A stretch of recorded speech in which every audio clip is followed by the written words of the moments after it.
বোমা পাওয়া যাচ্ছে। মায়েদের কান্না কি মমতা বন্দ্যোপাধ্যায় শুনতে পাচ্ছে? এত মায়েরা আছে, কেউ শুনতে পাচ্ছে? এই রক্তের ওপর দিয়ে হেঁটে যাবে অভিষেক বন্দ্যোপাধ্যায়, কি বলবে?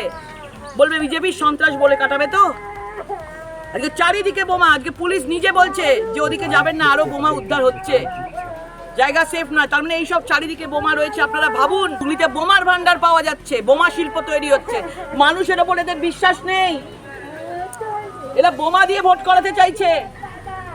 সব এনআইএ তদন্ত হওয়া উচিত। এনআইএ তদন্ত এক্ষুনি যদি অ্যারেস্ট না হয়, যদি অ্যারেস্ট করা না হয়, 20 মে কেন, যতক্ষণে অ্যারেস্ট হবে এখানে ধর্নায় সবাই আমরা বসবো। ওরই প্রশ্ন ওই আবার উত্তরে দিয়ে দিচ্ছে, সেটা ঠিক কথা না। কিন্তু যার বাড়িতে এই ঘটনা ঘটেছে তাদের জন্য তো আমি নিশ্চয়ই সমবেদনা জানাচ্ছি। ভীষণ দুঃখজনক একটি ঘটনা, এবং যার হয় সেই বোঝে। যার বাড়িতে পুলিশের এই ধরনের ঘটনা সেই বুঝতে পারছে তার কত বড় একটা ক্ষতি হয়ে গেছে।